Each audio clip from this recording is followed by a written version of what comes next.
with us now. Brandon. Yeah, sorry. Where did I get to? What did you guys actually hear? Oh, I heard. No, no. I can't quite remember what you Exterminate. were saying. Sorry. Yeah. Yeah. Go on. Pick No, up what you remember from, mate. Go on. well, in isolation, when we say Arsenal need a striker, in isolation today, that weren't necessarily the case. We had 8 shots Mm. on target, 8 shots on goal, 4 on target, 2 goals scored. We're 2-0 up. You know, we're cruising. We're suffocating Villa. Yes, there were 1 or 2 warning signs that they could go up the other end in the first half. Maybe the manager could have made an adjustment at half time for that, but I think that's being harsh. I think Mo's right. It comes down to mentality again.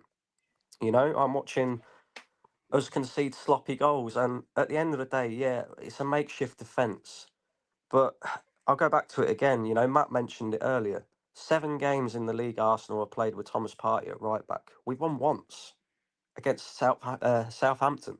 So it clearly doesn't work, right? I understand the manager's been, kind of forced into playing him at right back today. But, there's something there that don't work. Thomas Partey at right back just doesn't work. It's as simple as that. He goes to sleep for the second goal. The first goal, Mikel Merino, go to sleep as well. But individuals today that some of them I feel sorry for, some of them I think deserve criticism. Trossard today, I feel sorry for him because I think he was really good today. He actually turned up today. Everything that was good about Arsenal was going through him. Martinelli in the first half, I thought he was okay. I don't think he was exceptional, but I think he did okay. Um, Declan Rice in the second half was good. Lewis Skelly again, very good at left back, and Gabriel at centre back. But individuals I want to call out, what is Mikel Merino? What does he actually offer this Arsenal team? Because to me, I don't see anything that he offers us going forward. I know a lot of people are probably going to shout and holler at me now because he nearly scored the goal that was, off of Havertz's arm. If you go watch that replay back, it's actually going wide. Do you know what, It's Brand? Havertz's I, arm that I turns it actually in. thought he played quite well today. I actually I thought don't he. think he was, bro. And this is the Who's the thing, temp like What was that? can I ask you a when question, Brand? Let me ask you a question.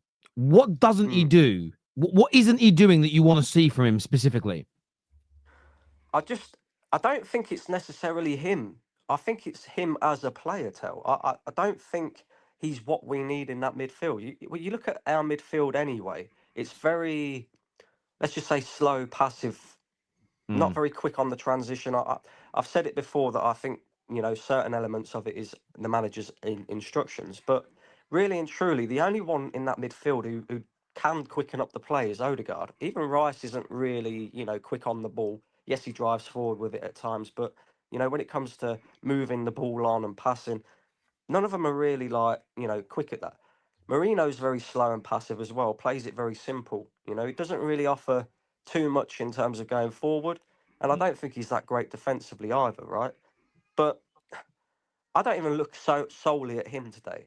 Let's have a look at our captain, shall we? Because again, I'm looking at him again, and I'm saying you're supposed to be the creative guy in this team. I understand we're 2-0 up already, right? And he's not played a part in the game, but it almost looked like he was missing again today, hiding again today. And I'm just like, please, you're the captain of the football club. You're the creative spark that everybody talks about. Step up, mate.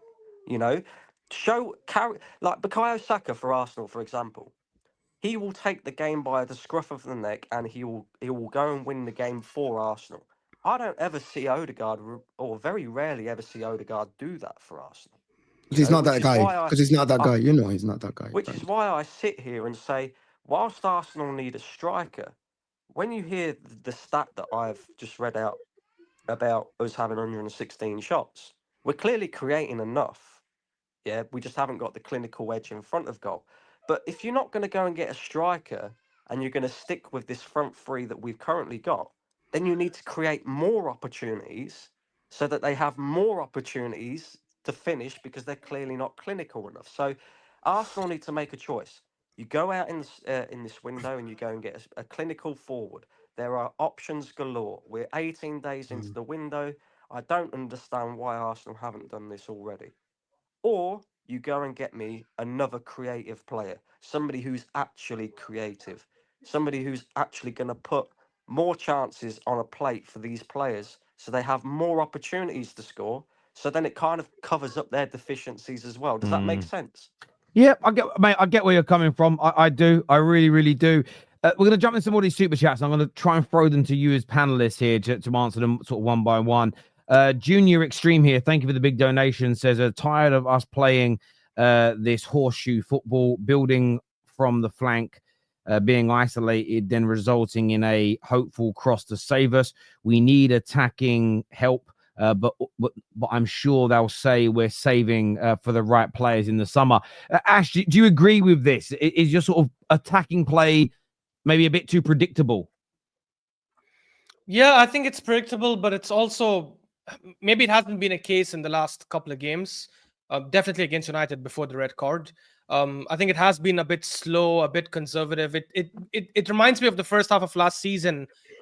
Before the Dubai trip, when we were playing quite slow and reserved, and we then came back and we upped it up a bit. So I think it does cause a problem. And I said this before, that I think a striker helps us in many departments for sure, as long as we end up playing fast attacking football.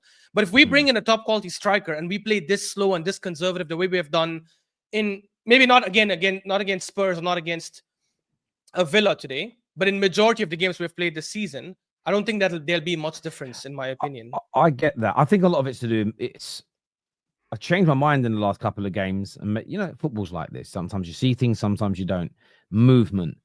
If you look at your first goal today, the movement and run from Trossard as an example, the movement at the back post by Martinelli, and there was a good run made by, I think it was Kai Havertz in the middle. I think sometimes you guys look a bit static. Cheers, mate. I think sometimes you guys look a little bit static and a little bit robotic because people are being static. So there's not as much movement. And I think a dynamic number 9, making the right runs to the near post, the right runs to the far post, knowing when to drop deep, when to attack. I see it. There's one thing about Rashford in the Man United team we miss, even though he ain't playing well. He loves to run on the shoulder. Having someone that runs on the shoulder, and Gary Neville, he ain't right about everything, but he was saying about Kai Havertz, I want to see him run more on the shoulder of a defender. That ain't his game. But what that does, it pulls teams apart. That creates openings, which means you can try something different. And I think it works on all levels. Do you know the funniest thing about Havertz, though, Tel? Off the ball, movement is actually one of his best attributes. He just hasn't got that natural number 9's instinct to be in the right places. Yeah, his movement, his off the ball movement's actually really good. No, his off the ball movement's very good for him as a player. What he doesn't do, he's off the ball. Ian Wright was the best I've ever seen at this. He would just know where to be in the right space at the right time, and the ball would fall to him correctly. It's like sometimes I look at, we've got a striker like it at Man United. It's like, why are you at the far post when you should be at the near post? The movement's good and you create space, but it isn't where the ball's going to be. Byron here says, this playing good and not getting the necessary results nonsense needs to stop. You are only good if you get the job done. Context is making the game soft. I think you need context at times, but I also agree with you on games like today in title races, when Liverpool did what they did, you have to get it done by hook or by crook. Kivior is not good enough. That's why Arteta played Partey at right back, is what Lays says. Red Indian. I mean, I agree with the first part. He is not good enough. Red Indian. But wasn't it Arteta who signed him? I don't understand. Like, if you don't think he's good enough, which I agree, he isn't good enough, just get rid of him. You signed him 2 seasons ago, and you didn't play him when we were playing Rob Holding, and we were all crying, why didn't you just start Kivior? Okay, now that you thought he's not good enough, I'd rather play a midfielder. Or just get rid of him in the summer. Why did we keep him? He was linked with AC Milan. It's mad. Dinia, man of the match. What a ball for the first goal. Locked up that side, coming on as a snug changing the game. I will say about the cross as well. He was crossing from a position where typically you're quite comfortable letting someone cross from. So there is an element of that cross. I mean, the mark is bad for Merino, but the cross was absolutely ridiculous. It was so good, to be fair. Connor here. I want to throw this one to Nathan. Says, I think Mikel Arteta just isn't a winner and gets nervous in the key moments, which then steeps into the squad. I love Mikel Arteta, but wish Ancelotti is free in the summer. I mean, respectfully, I disagree. I don't think it's. I think the squad in general, objectively, from the start of the season, wasn't good enough to win the league. And when you look at it, that is, you know, a lot of people. If you think the manager is subpar and the squad is subpar and the squad is not good enough, then you're asking a not good enough manager to win a league with a subpar squad, which logically makes no sense to me.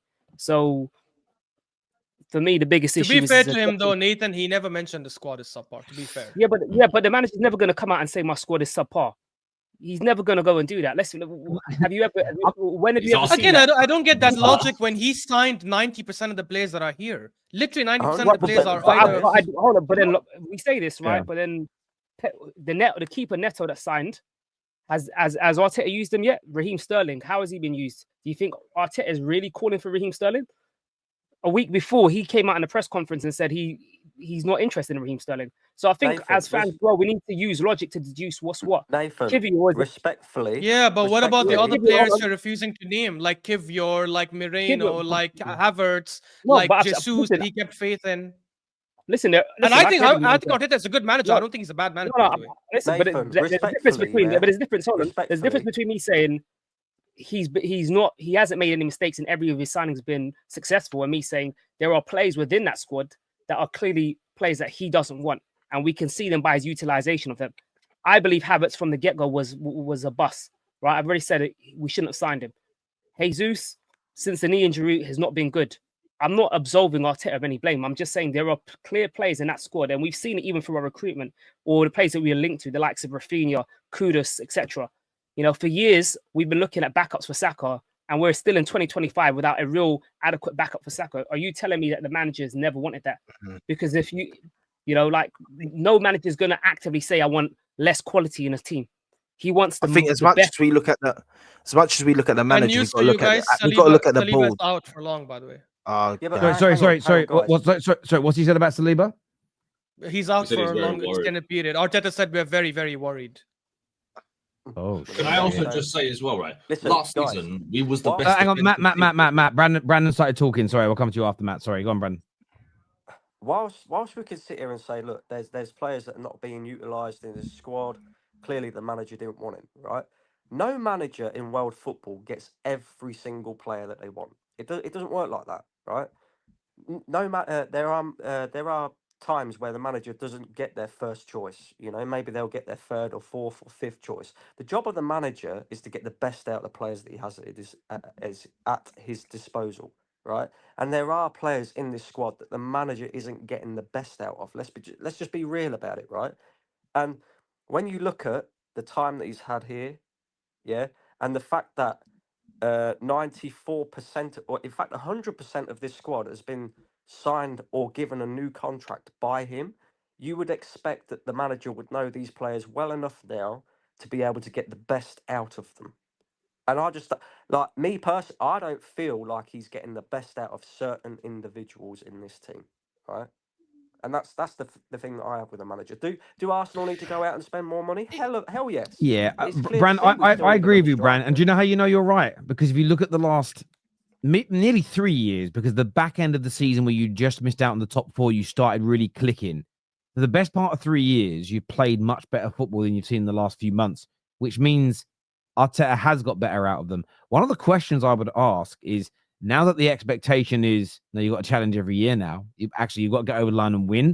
Does that change how you feel? Does it change how you approach things? There's always like when you beginner's luck. I'm not saying he was lucky, but sometimes you can be a bit lucky at the start or something, and then the pressure and the more understanding you get, the expectations are higher, and maybe you can't handle it.